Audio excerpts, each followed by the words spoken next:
I'd like to thank our sponsor, Cobia Boats, bringing you this episode of the On the Water podcast.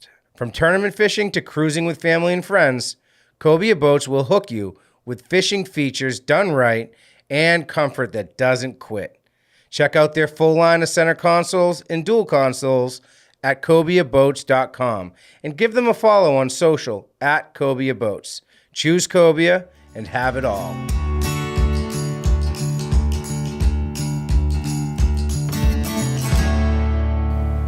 Welcome to another episode of the On the Water podcast. I'm Jimmy Fee. This week I'm here with Kevin Gould, who's kind of one of the local fishermen. Kind of does it all, man. From like pike through the ice to bluefin tuna. Like there's nothing you don't seem to do. You just seem to be one of those guys that like has to be fishing 12 months a year. Yeah, I'm not one of those guys that's going to go trudge through the mud in the middle of the winter to try and catch a holdover striper. I'd rather be doing something else. So I'll take advantage of whatever season is available, whether it's stock trout, largemouth bass in the spring, golden shiners in the fall. So tell us a little bit about your background, man. How did you get started fishing? What was your fishing history? Well, my grandparents had a cottage on Sebago Lake, and so I spent a lot of hours on the dock catching nothing. My first fish was a mackerel off the town pier in Yarmouth, Maine. You're from Maine originally, right? Yeah. One day we were down at the dock and we saw somebody chunking mackerel for stripers, and I thought, there's a fish out there that eats these mackerel. I want to catch that. So the first fish I ever saw was 35 and a half inches, and the guy said, oh, it's too small, and he threw it back because it was one at 36 at the time. And I thought, how big do these things get if 35 inches is too small? It looked like a whale to me. Dude, everybody has that kind of like introduction to stripers, especially if you started fishing back then when the size limit was so high. I remember my parents visited Newport, Rhode Island when I was just getting into striped bass fishing. I hadn't caught my first one yet. And they went there, they saw somebody fishing, and they asked him what lure he was using. They bought it for me, and it was bigger than the largemouth bass that I was like typically catching. It was the same thing. I'm like, well, I only want to fish for these things then. And now you're probably thinking back on how that plug would probably work pretty well for for largemouth. Exactly, yeah. It's funny how things kind of come full circle, dude. Yeah. So I met you through one of our former circulation managers, and he was always kind of talking reverently about you. He's like, oh, Kevin got a bonito in the canal. Kevin went out on his boat after work and caught a bluefin tuna. I'm like, who is this dude? I'm like, and how is he always catching bigger fish than me? And you used to work at Falmouth Bait and Tackle too, right? Correct. So we also met through there, and we would, before we even fishing, we kind of like never really crossed paths, but we'd be in the similar areas. I remember there was a big bite here on Cape Cod on the beaches, where like you went out one night and caught a really big fish, and I was in the neighborhood back when you had that good Cape Cod Bay bite on eels. Yeah, that was it was the biggest stripe I'd ever caught at the time. Luckily, there was another guy there that had a scale. Otherwise, I would have swore it was a 50, but it was high 40s. And I thought about keeping it, but I was about 2 miles from my truck, and I did not feel like carrying it back. It's amazing. That makes the decision for so many people, man, having to trudge that thing back. Yeah. But you also, on your boat, have caught one of the biggest striped bass I've heard about since living on Cape Cod. And I remember you texted me that morning. It was mid-May. I think it was May 16th. Yeah, that was on Jeff's boat, though. That wasn't on my own boat. Okay. That was when he had his yellow Jones Brothers. So Captain Jeff Fortin, right? Yep, correct. So you texted me, and it was so early in the season. I saw the picture. I was asleep on the couch. Woke up, because I think I came in from fishing that night, saw it, and I'm like, oh man, that looks like it's over 40 pounds. You're like, try again. And it was a 64-pound striped bass. And man, like, you don't hear, like, that is just such an enormous fish. And for it to be there on May 16th, like, you guys must have been. That was 9 o'clock in the morning on a beautiful sunny day, probably 6 feet of water. We were throwing plugs. I was throwing the dock, and he was throwing a paddle tail. We followed a school of pogies from Upper Buzzards Bay all the way up into the west end of the canal, and somewhere up in Upper Buzzards Bay, we hit that one on the nose. Now, had you been seeing big fish already that season, or was that like the first wave of them? Because I don't remember hearing of anything over 30 pounds at that point. So we always get a lot of 15 to 25 pound fish in kind of the lower Buzzards Bay area before they move into the rest of Cape Cod. So we were probably chasing a lot of 28 to 36 inch fish that day. I do remember that I got one over 40 pounds right after, and nobody looked twice at it after Jeff caught his. Now, what did he catch it on? It was on a 6.5 inch white pro tail, 2 ounce. Oh, man. So tell me the story. Like, what was the retrieve like? Was it a cast at a breaking fish, or we moved into the point where these fish move up into a rock pile. There's some good current around this point, and he pulled up way too far into it. And I was gonna say something, but I didn't. So it was probably his first cast. And this fish, ate moving west. And then next thing I know, he's 200 yards to the east down in the current with his head down. And he's just fishing 30-pound fluorocarbon. So I can hear that line rubbing on the kelp and the weed down there. And the fish comes up, and I said, there's no way that fish is 5 feet long. But it was. Oh, man. Jeff said, get the net. I said, I've never netted a striper in my life. I'm not going to start now. I'm going to screw it up. So I just reached down with both thumbs and grabbed his lips. What an incredible fish, man. And for that early, and I remember that on made such light tackle. Yeah.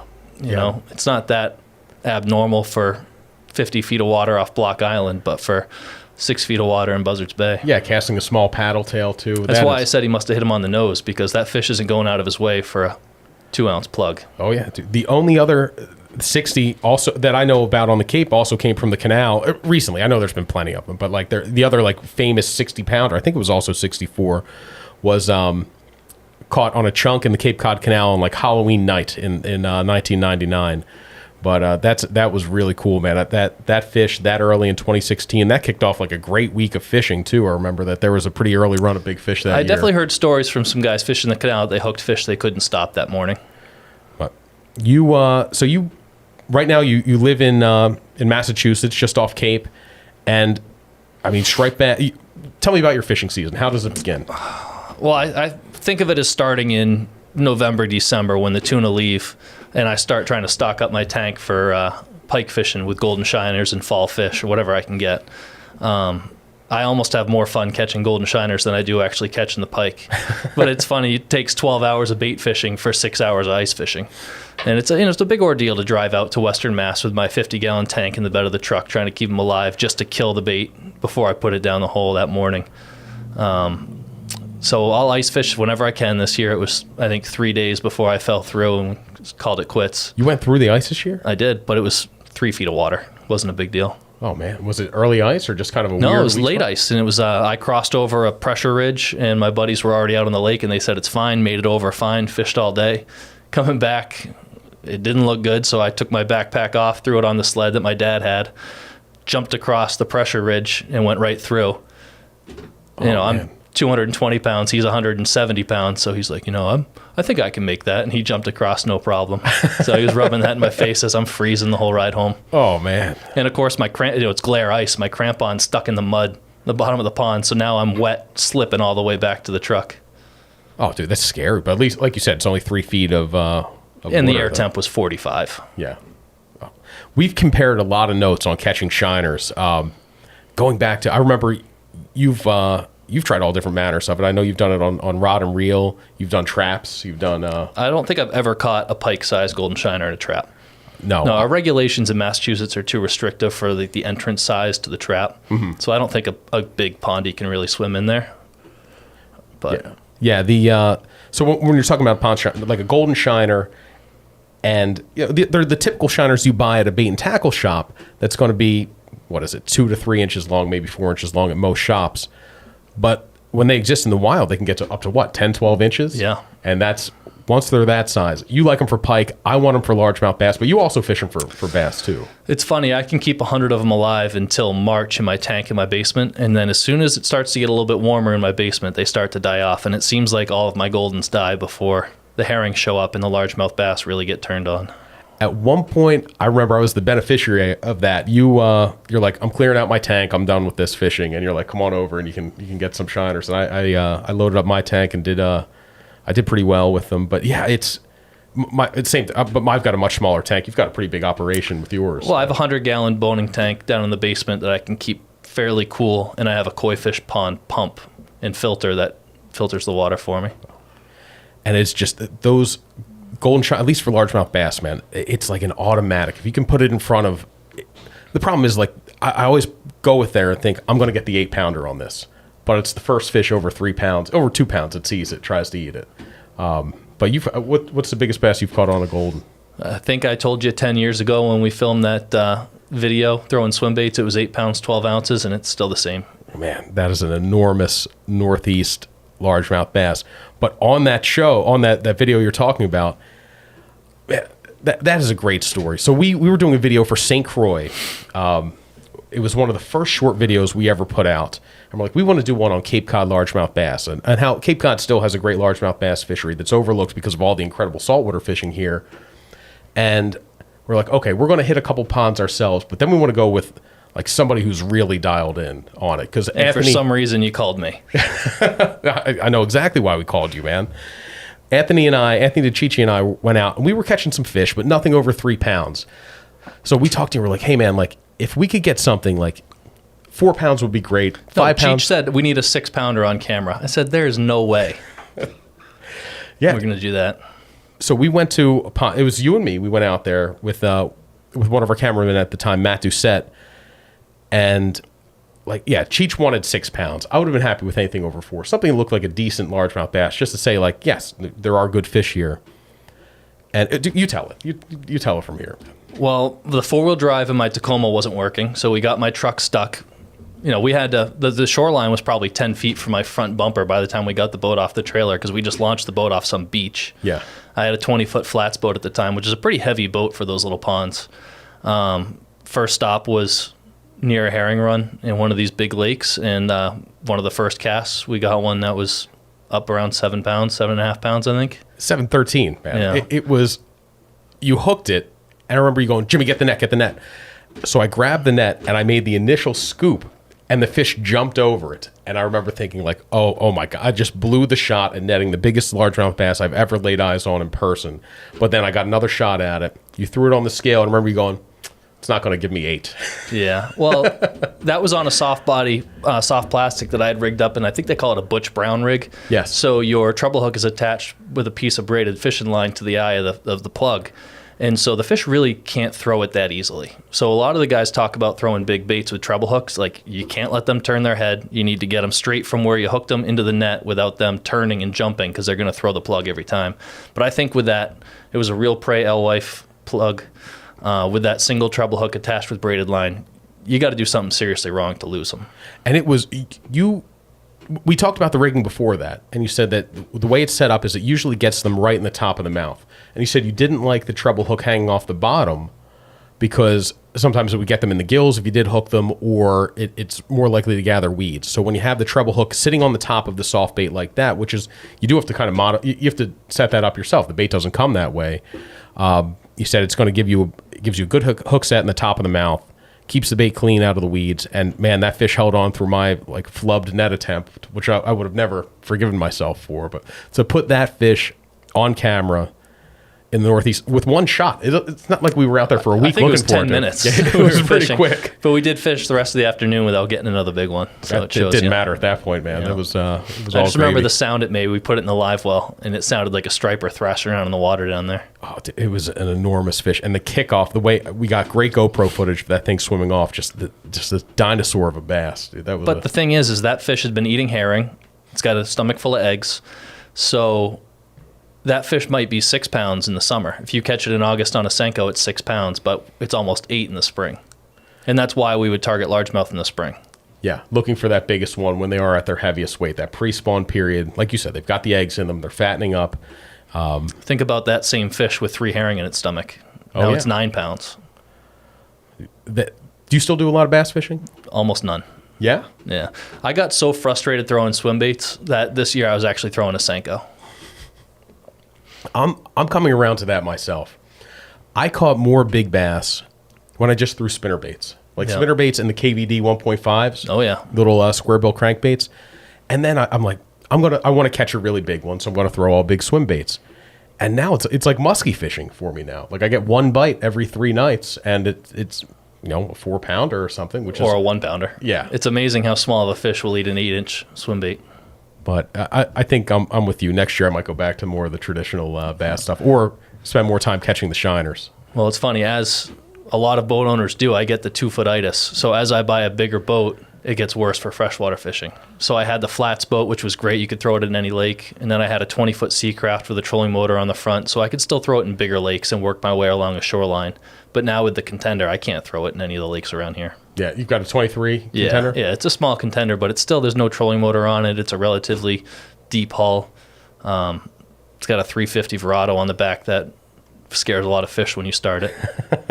But it is a perfect boat for all the saltwater fishing you want to do around here. It's small enough that I can launch it easily by myself. I can back it into my driveway, which is a pretty tight squeeze without any issues. I don't wash it. I might rinse it down. I don't have to care about it. You know, it's an older, beat-up boat, and that's what I like. And, I mean, you fish, I think you were telling me earlier, like the boat ramp is what, a couple miles, 10 miles from your house, and the fishing's 3 miles from the boat ramp? As a crow flies, it's about 3 miles to the ramp and then 5 miles to where I spend most of my time fishing in the spring. That's the type of setup to let you do an awful lot of fishing. And you said this spring was one of the best you've had, right? What was amazing about this spring is those 2015 year class fish were the first ones to show up. So instead of being inundated with 20-inch schoolies like we usually are in the spring, they were 30, 32, 33 inches, which was pretty interesting. That was cool. Yeah, it was such a solid class of fish that showed up from the beginning. I mean, there were so many years where you'd get your first bass, and it's 14, 15 inches long, and you're like inspecting this little fish for sea lice. But this year there was no question. You know, this was a good sized fish that came in from the get go. Yep. And then, you know, I always fish shallow in Buzzards Bay up in rock piles and off points, and expecting to find those 15 to 25 pound fish in the first week of May. This year was the same as it always is. They weren't as keen on topwater as I usually find them. I didn't catch any big fish on the dock this year, which I usually do. And do you think they're getting hip to the dock? I do, 100%. 10 years ago when I was buying the docks and they'd come in a manila envelope with no hooks or eyeballs or anything, it was unbeatable. And now we got to try and find out what the next new plug is. What's the next dock? I feel that way. I've talked to a bunch of other guys who feel that way. When nobody knew about that, when it was like the worst, back when it was still the worst kept secret, when people were like, oh man, like what is that lure there? And you had to buy the blanks from Muskie Mania? Drifter Tackle. Drifter Tackle. And you would have to call up special order, be like, look, send me them unpainted with no gear on them. And they were like $8.99 or $7.99 a piece. So you would buy, I don't know, you'd buy a couple dozen for them. Yeah. And, now they're $25 a piece, and you got to take the hooks and split rings off and throw them in the trash. And I swear the knocker's not as loud. I think that, I don't know if the quality's gone down or if maybe that's just me, like, if that's just things ain't what they used to be. So there's a couple knockoffs out there now that have a lot more rattle to them, and I don't think they work nearly as well. I think it's that older single knocker that really calls them up. Yeah, that kind of low frequency, like ka-chunk, ka-chunk, ka-chunk. And man, it's like they couldn't resist it back But they're so then. bad at eating it, too. Yeah. It's like you land 1 out of every 15 fish that hits it. I have never caught a really big one on the dock, but I have had a lot of really big ones try to eat it. I watched one, I was on a jetty, and this fish, like, I don't know how, he was at my feet at the end, and it was one of the biggest bass I've ever not caught. Like, he just hit that thing out of the water. I'm like, how are you not getting, there's 2 4.0 grappling hooks on this. How are you not getting it? Yeah. What's your rigging on the dock? What do you like for it? I use 2/0 BKK Raptors. Okay, the tuna ones. Yeah. So you like the curved? I was fishing the 2/0 owner ST66s, and the BKKs I think is a very strong hook. It's a sharp hook. They just don't rust as fast as the owners. Now, one issue I always had with the dock was the split rings opening up because it's such a long plug, and they would get a lot of leverage. Like even if they wouldn't open up, they'd oval, and you'd have to replace them. What do you have for a split ring? You don't do the swivel in between, do you? No, I do the 8.0 owner Okay. Hyperwire. Number 8, sorry, not 8.0. I did do this. I've tried the swivel on them, and it's got so much drag on it, it kills the action. Like I've tried a million different riggings on the dock. I've tried the single, big inline single hooks. I didn't quite miss more fish with that. Yeah, I'll go to the big inline single. So when I'm in like Cape Cod Bay and I know all the fish are 20, 25 pounds, and I could care less about hooking them. I just want to watch them eat it. Yeah. And it does a lot less damage to the fish. But one thing I do is I do pinch my barbs down from day one. Doesn't matter if I'm going after a 50-pounder with those treble hooks. I put way too many of them in my hands. Yeah. Yeah. Oh, dude, especially those big raptors. That's not a fun one to get out. I had a coworker out last year, and he put one in his hand, and I grabbed the mono. I took the hook off the plug, grabbed the mono, and I wrapped it around and went to go pull the hook out. And I watched my BKK go flying 30 feet off the side of the boat into the water. I'm like, that's a $5 hook. I didn't want to lose it. Oh, man, that's crazy. Yeah. So besides the dock, what are the other techniques you're using for those? I fish a lot of live pogies. Okay. Yeah. Cast netting them? Always. Yeah. Yeah. Snagged fish just don't last. Okay. Yeah. Do you fish? Have you gotten into the flutter spoons at all? If you tried those out? Do you So like them? last year off Plymouth, when there were a ton of pogies and the whales and the tuna up off of Whitehorse Beach, you could catch them on live pogies, but you could catch 5 for every one with a flutter spoon. Really? And they were smaller. But the big thing is you have to avoid snagging the pogies. If you're really aggressively jigging that flutter spoon, you're going to snag pogies.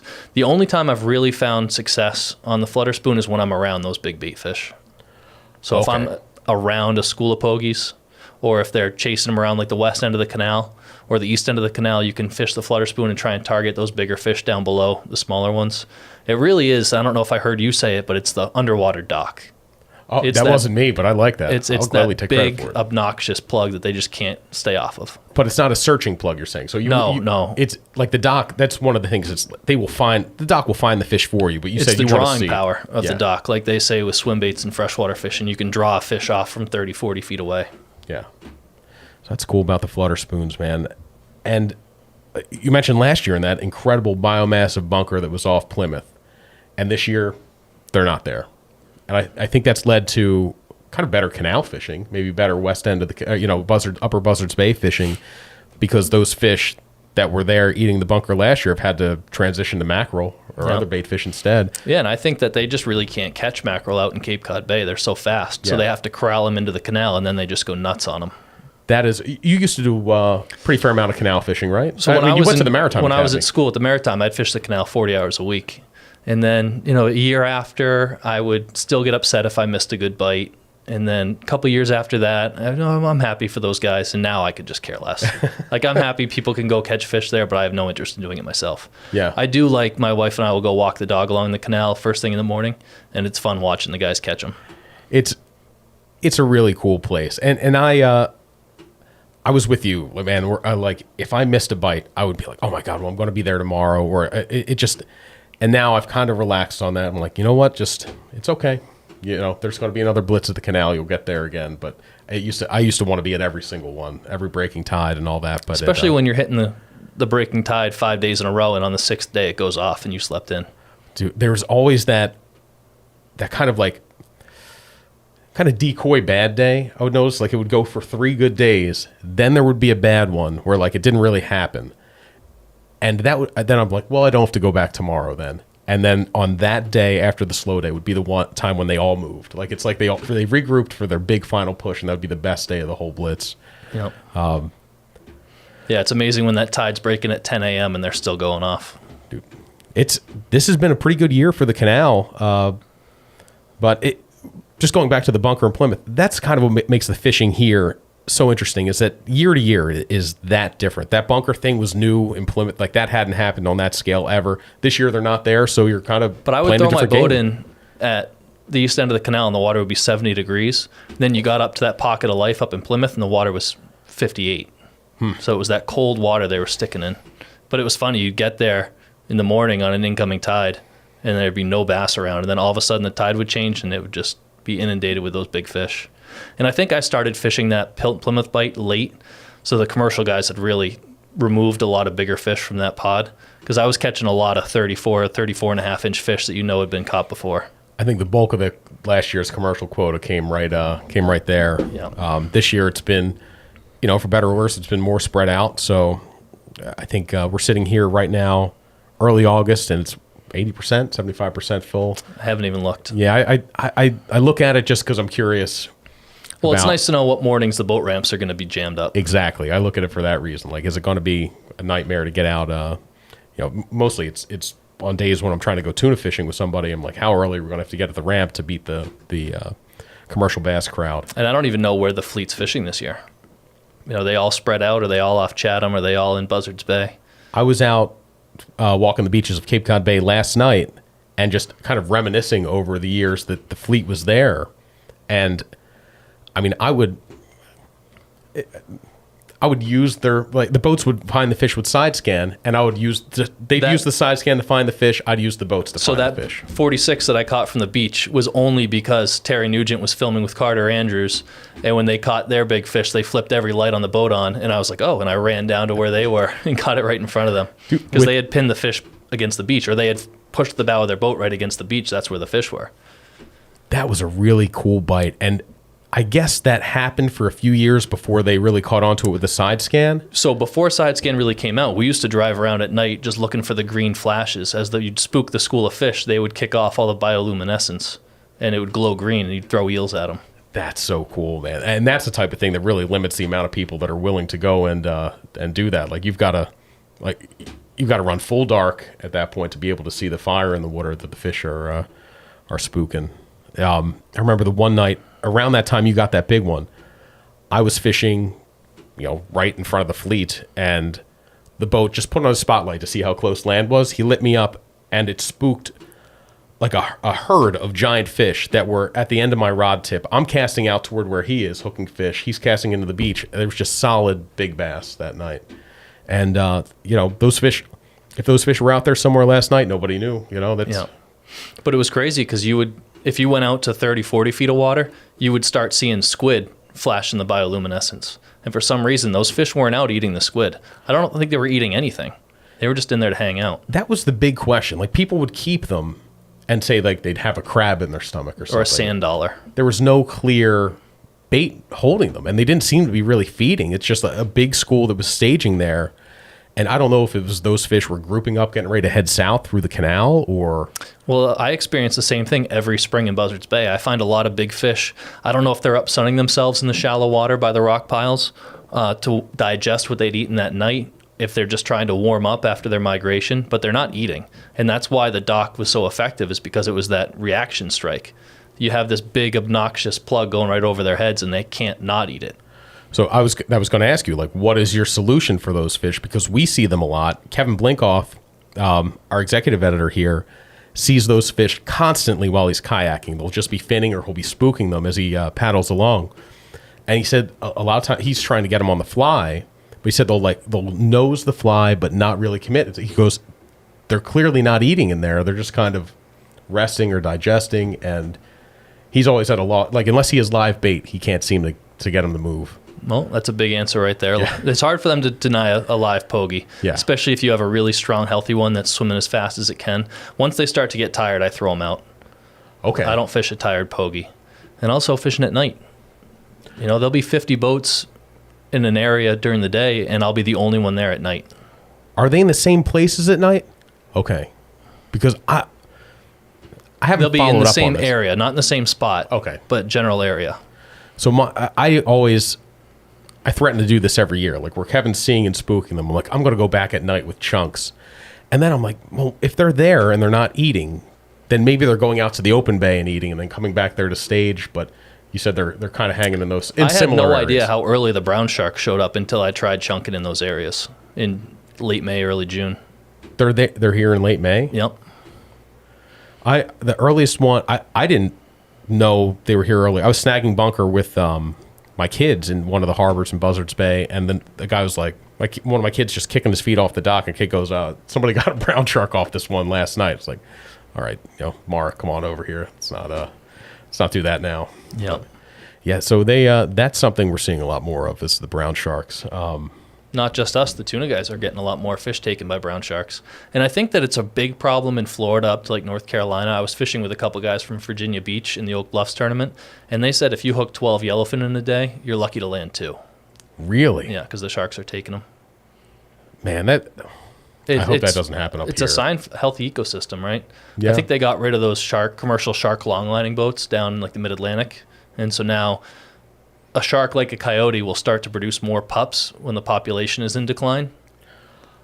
And so now you have all these sharks that are producing more than the normal amount of pups, and they're not being taken by the commercial longliners.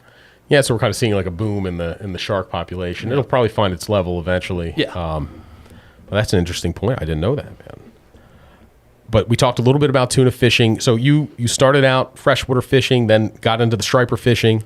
When did tuna become in an obsession? my fishing career or this year?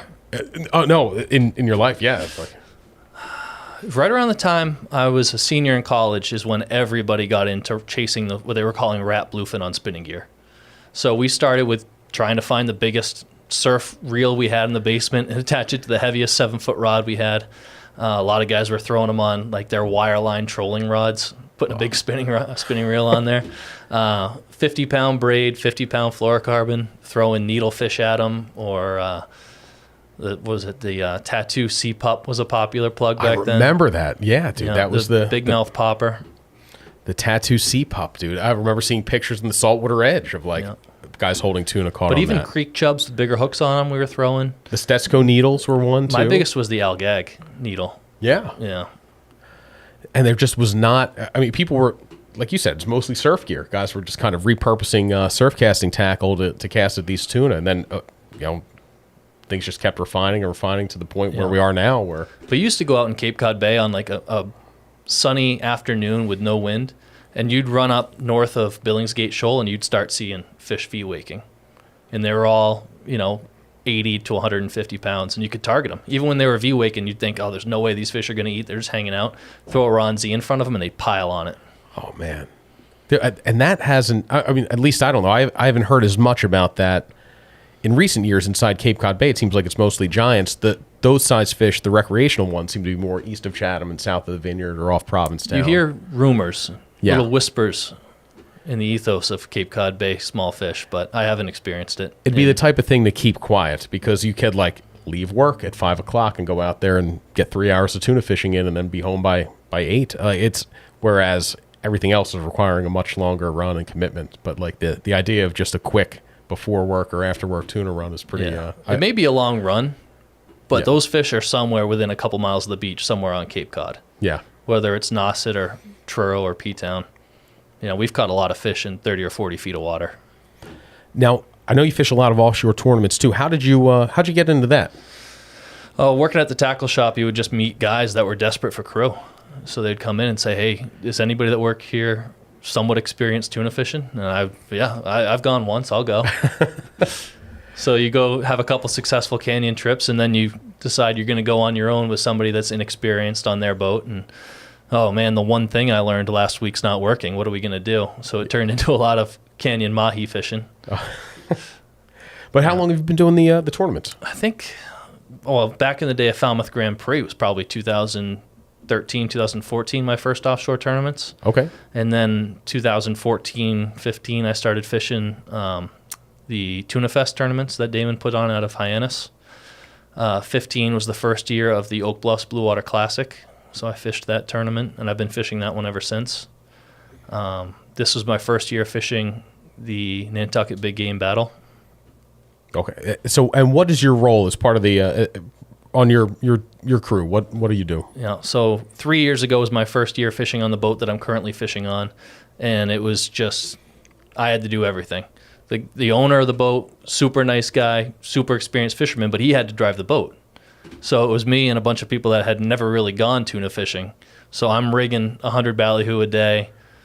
At the end of a 2-day tournament, I can't even run the riggers out. My hands are so beat up, gaffing every fish, trying to direct people, hey, reel in that reel, reel in that rod. Oh, dude, that's But now we've got a really good team now, so I can kind of lay back and help out wherever I can. I don't have to be in charge of anything, but I kind of run the cockpit. Okay. So I'm setting up the spread, deciding what we're going to use for lures or baits. Constantly swapping out ballyhoo, rigging ballyhoo. During the Oak Bluffs tournament was the first year that we fished natural dredges, so I'm rigging mullet and. Did you make? That's got to be so intense to make. It's a lot of work, dude. but we had a mate with us he's a captain. He was running as our mate from Virginia Beach, and they fish a lot of Marlin tournaments, so he was experienced and So showed me explain how to do it. for the offshore layman. What is a dredge? So it's a teaser that fishes underwater almost like an umbrella rig. So you fish a 10-pound weight in front of this triple-tiered umbrella rig, basically, with no hooks in it. And it's a mixture of plastic squid, plastic fish, and natural ballyhoo or mullet. And the idea between the natural ones are just going to move so much better than the. Not even. I think it's because the fish come up and they hit it with their bill. You're targeting marlin when you're fishing a dredge, and they come up and hit a ballyhoo and they know something's real. They hit a plastic squid and they know it's fake. Okay. Yeah, so they can be that finicky on. People on talk about the scent in the water, but I think that scent only lasts a few minutes as you're trolling 8 knots. Yeah, they've got to get washed out pretty quickly. Yeah. So trolling the natural dredges, and that's what pulls them up.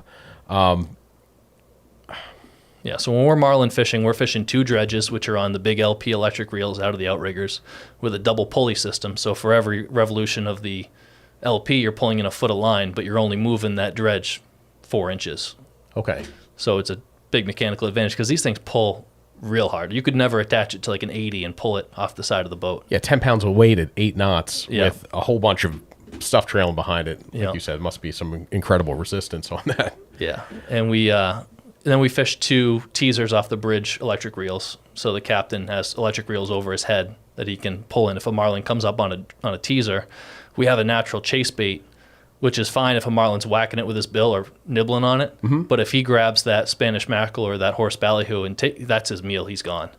So you want to get that teaser away from him and pitch him a ballyhoo on a circle hook or a mackerel on a circle hook. So you're not waiting. Do you have any hooks out in the spread when you're marlin fishing? That's kind of an area of contention. In the mid-Atlantic, they don't fish any. It's all teaser fishing. So they're fishing circle hook, ballyhoo, and teasers. In the Gulf, when they're targeting blue marlin, they're doing a lot of live bait trolling, which is not popular up here. But then you go to Hawaii, and it's all fishing J hooks. They're trolling lures. Mm-hmm. Yeah, the big smokers and the black barks and stuff. Yeah. So right now, I'm fishing my long riggers are hook baits because if a blue marlin comes up on a long rigger that's 150 feet back, there's no way I'm going to pitch him anything. Yeah. Especially with those outriggers being 35 feet long. That bait is so far out of the wake, I couldn't get a bait to it if I wanted to. So my short riggers are teasers. I have my teasers on the flat lines, and then I have ballyhoo on like a Molecraft chuggerhead right in the wash, and that's a bait that's in free spool. So they can come up and eat it, and the line's in free spool. I can lock it up and hook them.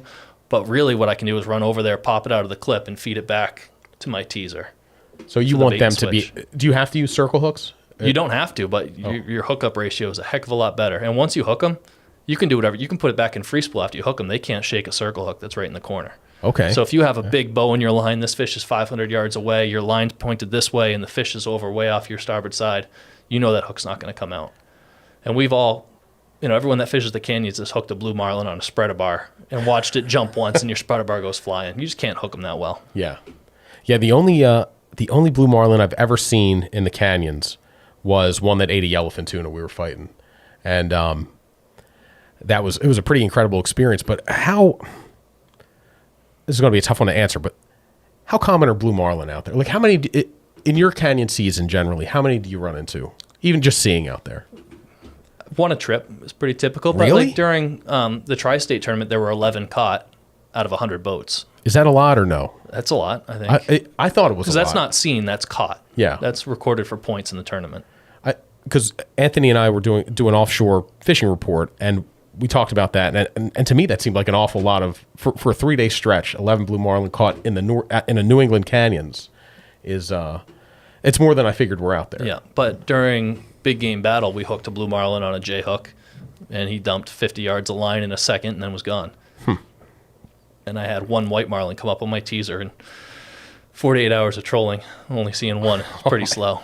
And of course, I'm up in the bridge, and the fish comes up on my left teaser. I start cranking in, and I turn the boat over to a starboard turn slowly to try and get that fish in nice clear water. And I'm thinking, we didn't hook him, but I did a good job. And then the guys down in the cockpit are like, no, you were way too slow. I'm like, that was my first time. So as soon as that marlin comes up on your teaser, you got to get it out of his face. Okay. And I probably waited 20 seconds watching him chewing on it before I started cranking it in. So you have to get it out of there. When you say clean water, you mean with no bait in front of him, or no like wake, out of the wake? Out of the white water. Yeah. So as you turn to whichever side the marlin comes up on, now he's in that nice clean water that's coming off the side of the hull instead of the whitewash coming out of the engines. So marlin fishing, that's a lot more interactive than tuna trolling. You were telling me earlier that you said like before you were somebody didn't get why people were so obsessed with marlin fishing. You said you've kind of come around on that. Like it used to really bother me when we would hook a big blue marlin at 6 a.m. with yellowfin airing out all around the boat, and I'd be stuck for an hour fighting this stupid marlin that I can't take home. But Marlin, they all have their own different personality. Sometimes they stay up and jump themselves to exhaustion, and you can just back the boat right up to them, grab the leader, and pop them off after 5 minutes. Sometimes a big blue marlin will sit with its head away from you down 100 feet, and you just can't they have their big pec fins out. You can't lift them.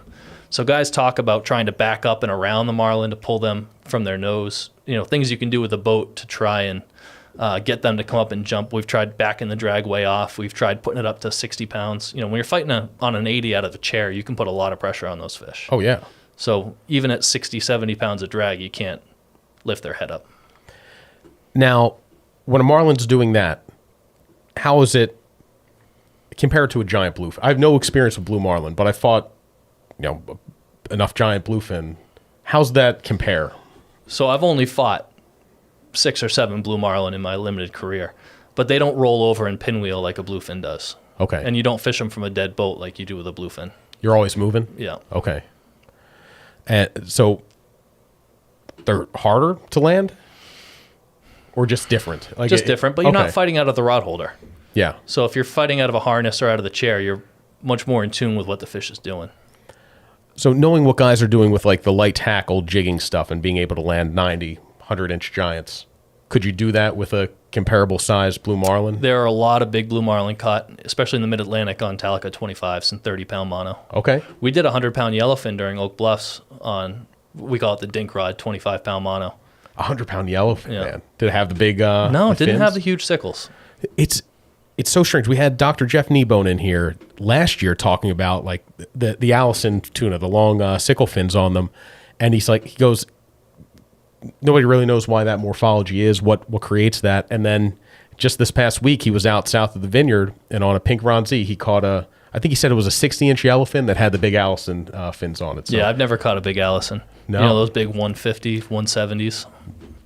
But that fit at 60 pounds. How heavy is it? I'm sorry, at 60 inches. Probably in that 110, 115 Okay, so range. yeah, that's a They're big, definitely a leaner fish than a bluefin. Yeah. Oh, I saw the picture of it. It's a beautiful picture, and it's skinnier than a bluefin, but it has those big fins. And then of course a big eye, you can tell because you lay it on its side on the deck and it keeps rolling. It can't lay flat. They're so round. Now, how have you been doing with big eye this season?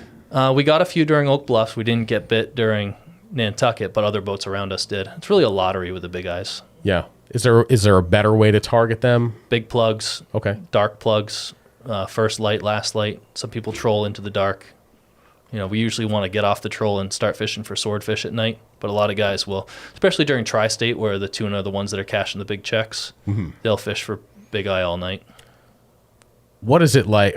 I've never done that, but I can't imagine trolling at night in the canyons. There's no lights around you, and when that rod goes, that's got to be one of the craziest feelings, dude, when you're trolling and a big eye comes up and hits a deep diver at night. We had one during Nantucket that, ate the shotgun bait, dumped 200 yards of line, and we're thinking this is our big eye.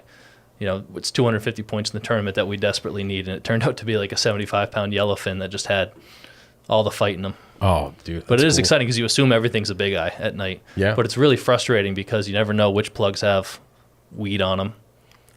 It's kind of hard to set your spread unless you mark your lines during the daylight of how far back you want your lures. Yeah, that's true.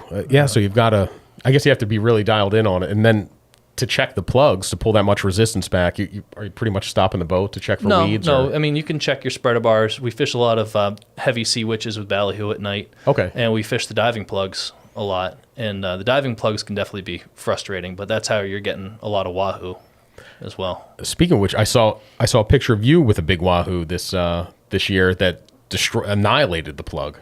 I don't think I ever touched the fish. Oh, no? So it wasn't a picture of me holding it, but I was on the boat when we caught it. What did I say? Okay, well, we'll edit this part out. Yeah, it was probably Chaz holding it. Okay. Or one of the other guys. But yeah, it was like a wahoo with a mangled, what was that, a deep diver, mad scad? Yeah, that was a Nomad DTX 220. Okay. And the plug did its job perfectly, but the fish came up and swung his head around and smacked the side of the boat, and that's what broke the face off the plug. Oh, okay. Yeah, but just landing, an 80-pound wahoo on a plug with no wire is pretty cool. That's pretty awesome, man. Yeah. When you're trolling those deep dive, when you're trolling at night in general, hoping for a big eye, is the trolling speed different? Are you going the same speed, slower? It's almost like bluefin fishing. Okay. 4 or 5 knots, bigger plugs, bigger spreader bars. Any of the big 9-inch squid spreader bars that you used to fish off Chatham will work well for big eye. Has anybody ever caught a swordfish trolling? Yes. Really? Yeah.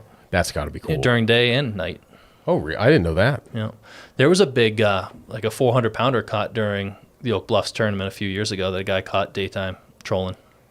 Oh, that's swordfish are another of those things that like I'm dying to catch. I don't know if I want to catch a blue marlin more or a swordfish more. Swordfish, like the idea of catching one at night, I love the idea of that, dude. The daytime stuff, daytime dropping, I'm a little less interested in getting one that way. Yeah. But it's almost like giant bluefin fishing where you can go out at night, set your 3 squid out and leave them and not care, and you're going to catch a third of the fish that people that are there tending their lines all night are going to catch. Resetting your drift, it's a pain in the butt at night to move the boat around the fleet back to restart your drift, especially when we have 8 people on the boat, only 2 are awake at night. Now you got to wake everyone else up when you start the boat to move it to reset your drift. But if you have productive bottom, marking a lot of bait and you get out of it, you really have to move the boat back to restart your drift. And I think a lot of guys kind of zone out at night and just make one long drift all night. I haven't done a ton of them, the canyon trips overnight, but on a private boat. I've done a lot on head boats. But every time I've been out there, they've treated it like a set it and forget it. Like, we're going to set the sword baits out. Somebody wake me up at first light. And then you got to check them every hour because squid love eating squid. Yeah. Oh, and have you caught a lot of swordfish? No. A handful. Yeah. Yeah. But I've pulled the hooks on quite a few. Because they have soft mouth. Yeah. So the blue marlin thing, you said you're kind of getting more and more into the marlin fishing, and that is so interesting to me. Do you have is everybody watching the spread? Like, do you have everybody looking? In an ideal world, yes. Yeah. Yeah. Usually, you want to have a guy standing there with a pitch rod in his hand at all times. Wow. Man. But after 24 hours in the canyon, it's hard to get. I was going to say people that want to stand there. You said you saw one white marlin, and that guy's got to have a tired arm by the time the guy waiting with the pitch rod. Yeah. Oh. Yeah, the guys down in the Mid-Atlantic have it down to a science where you're fishing your long riggers on TAC 25s out of the rocket launcher. So you have one guy standing there all day holding onto the lines, waiting to feel that tap, and then the reels start going. You got to make sure your hands are there because your reel's in free spool, so it's going to bird nest if like a tuna eats it. Yeah. So he's waiting to feel the fish come up before he even sees it. That's such a different. See, I don't know what I don't know about marlin fishing, and there are 150 to 60 foot sport fish boats fishing a tournament, and the crews that are putting in the extra effort to be dialed in, 24 hours a day are the ones that are going to be winning the tournaments.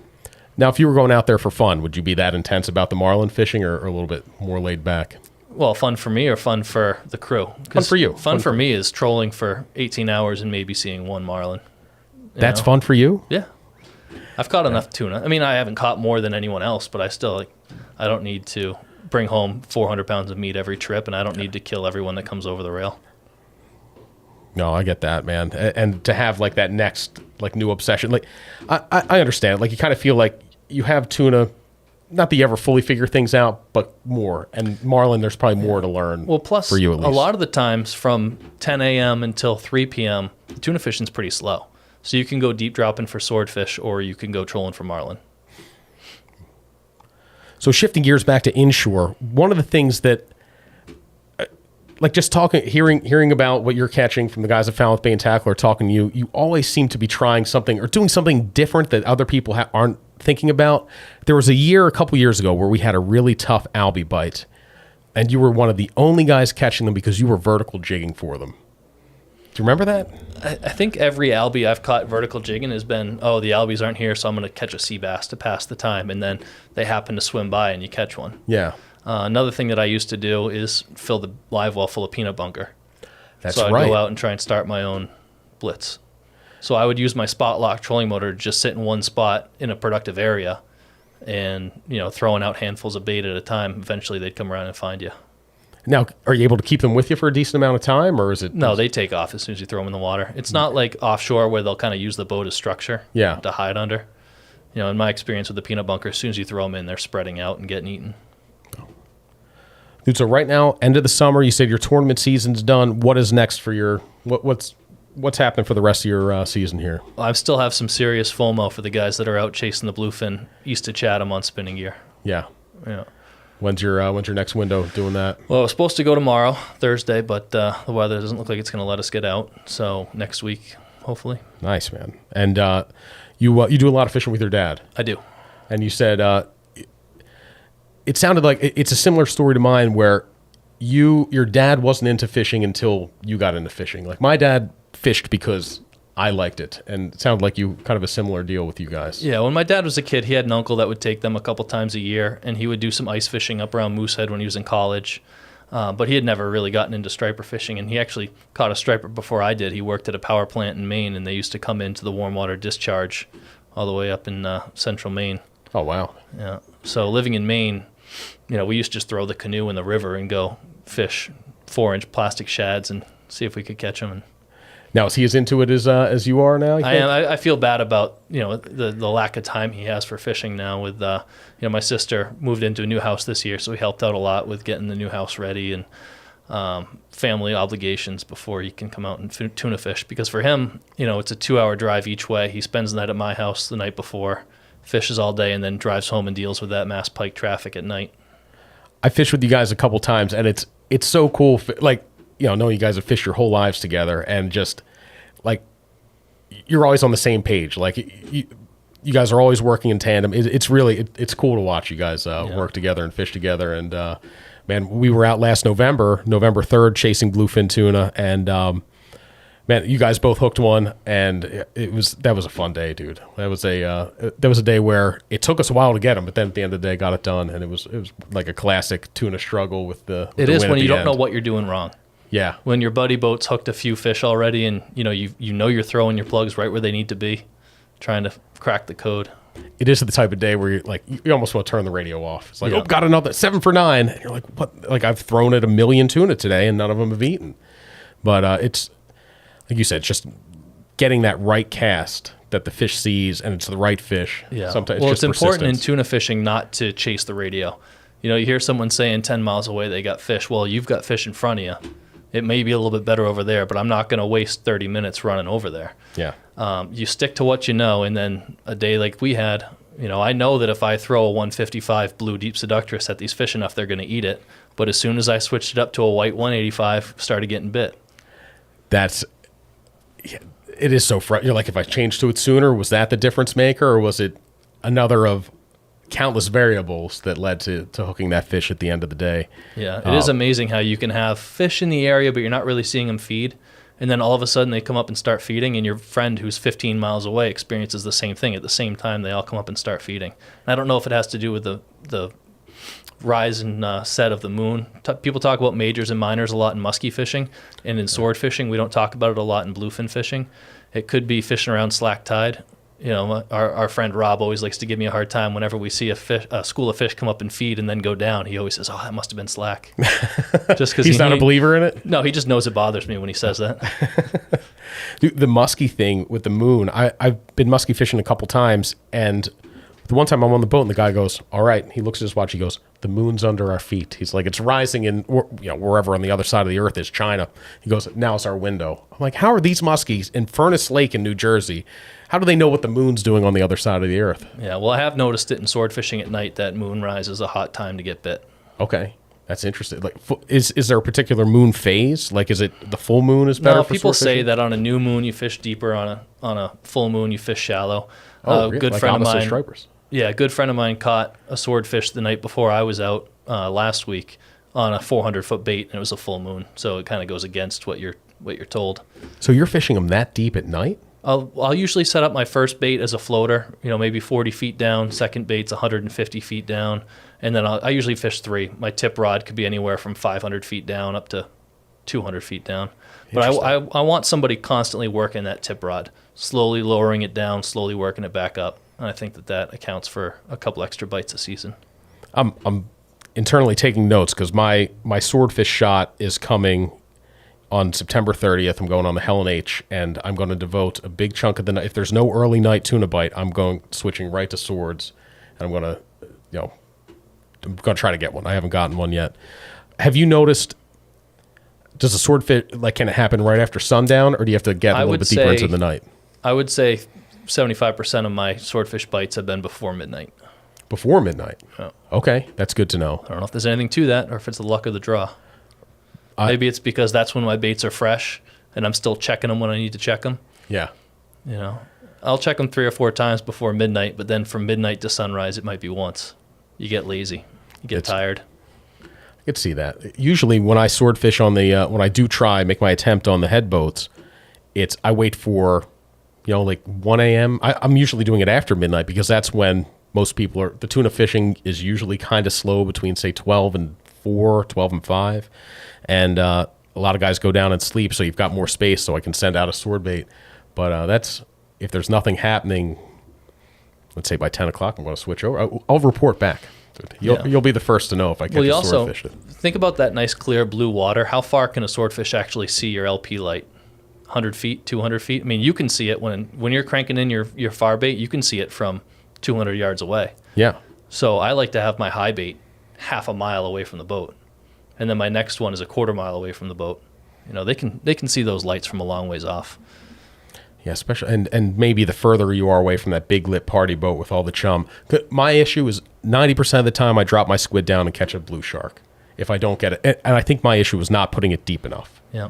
I think if you're in like the top 100 feet, it seems like a blue shark finds your squid almost immediately at those fall we canyon trips. Caught a few small makos this year doing that. Oh, that's cool. No, it's not.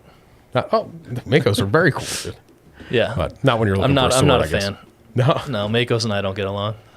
Oh, why? Well, just because they destroy spreader bars, and that's true. Every time you put a diving plug down in 30 fathoms, you're going to catch one. Oh, really? Yeah. That's got to be a mess to deal with, unhooking that. So, inshore, will you get back to inshore fishing at all this fall? Do you do any albie fishing or striper fishing at the back end of the season? If I can get out once in the fall and catch 10 albies, I'm good for the year. I don't need to chase them around every day. I like to get them when they first come in. They're big, they're stupid. When they get on that rain bait, in late October, it's just too frustrating. If you're going to work that hard for something, it better be a bluefin. I think it was 2 years ago. I still had my Seacraft, and I was launching my boat in Upper Buzzards Bay, and I caught 2 albies all year on consecutive days, and they were both off Quick's Hole. So it's a 60-mile round trip for 1 albie. Oh, man. What else, man? What's next? Marlin fishing, and then what's... I'm looking forward to a lot of running and gunning. Yeah. Whether it's I have to jig for them or hopefully get them on top water, those bluefin. I do enjoy going out in October in Upper Buzzards Bay and just catching some schoolies before I have to put the boat away. Find the birds working in Buzzards Bay. It is nice to kind of end the season on the... It ends like it began. You have the schoolies that move in late April, early May, and then you kind of end it in late October on those same size fish. And I don't know. I love fishing Cape Cod. I love the rhythm of the seasons here. I know that we're kind of on opposite sides of Buzzards Bay, so we fish a lot of the kind of a similar season, then switch over to freshwater stuff in the wintertime. Well, we didn't talk about our shared love of weak fish. No, we didn't, and that's right, man. Yeah. I did okay this year. I got a couple. I got 0. Really? Yeah. But you had a great year last year. I did. And you saw, was it your cousin? Yeah, my cousin from New Hampshire. I'd never heard of a weak fish. He was coming down to go striper fishing the next morning, and I said, let's go try for a weak fish before sunset. So I think we caught a couple of the males, the 16, 17 inchers. Yeah, the one. And then he hooks up, and he's fishing a 3,000 twin power on 10-pound braid, and thing's dumping line. And I'm like, it's a bluefish or a striper, no big deal. And the thing comes up in the lights, and it's, probably 10 p.m. at this point. And holy moly, that's the biggest weak fish I'd ever seen. I saw the picture, man. That was a beautiful fish, and it's always that way. It's somebody who appreciates it, but not as much as somebody who's really hunting for one like that. This guy's had a horseshoe up his ass his whole life. The group of guys that I fish moosehead with have been doing it for 30 years, and every day they set out their 5 traps apiece with smelt, and they're looking for lake trout. And the first year he went up, he and I are jigging in the hut all day because it was like 10 below zero, and he got one bigger than they had ever caught in their 30 years. Oh, man. How big was it? It wasn't huge. It's moosehead, so there are a lot of small lakers. I think it was about 28, 29 inches. It's a big fish, man. Yeah. It's a great fish to catch on through my the little ice. Fiberglass noodle rod that I use for perch. I've done moosehead. I've done it once, and it is so cool up there. I mean, you are so far removed, and the drive up there is it's a pretty wild drive. You've got this giant snowbanks on either side of the road, like you giant frost heaves. Yeah. Yeah. And like you said, man, the lake. There's a ton of Lakers, and they look very different from the Sebago ones, where the Moosehead ones are like darker and a little bit thinner. Mm-hmm. Well, the water's darker. Okay. Yeah, in Sebago the water's super clear. And also, I don't know if in Sebago they're eating alewife. They're landlocked alewife, and up in Moosehead, found a lot of crayfish in their bellies, smelts, yellow perch. There's more and more yellow perch up there, even though the Mainers don't want them. Yeah, when we fished Sebago a couple years ago for a TV show, the guides there said that the coloration of the Lakers changes based on their predominant diet. Like they said, they're lighter in color, and if you slice it open, you'd find a ton of alewives in it. They said the darker ones, and we did catch a few, said they're more on the smelt. But the cool thing I really liked about Moosehead was the cusk potential up there, and I did catch a couple on my trip. You ever get them? We catch a lot of small ones, and we always think of them as being these lazy fish that come up and eat the smelt, and they won't even set the flag off on the trap. But when you're jigging with a sonar, you see how quickly they come in. They're pretty aggressive. Oh yeah, I caught one jigging, and it was a weird fight, but ended up being a really nice cusk. Took it back here and ate it, and it was good. Have you eaten them? No. Are you a big fish eater? I'm not. I love. I got a fridge full of mahi right now for fish tacos, and I like tuna raw. I don't really cook it and eat it, but I don't eat any freshwater fish. Yeah, cusk was kind of I'd heard it's just like cod. I heard it's the best freshwater fish you can eat besides maybe walleye, and it was fine.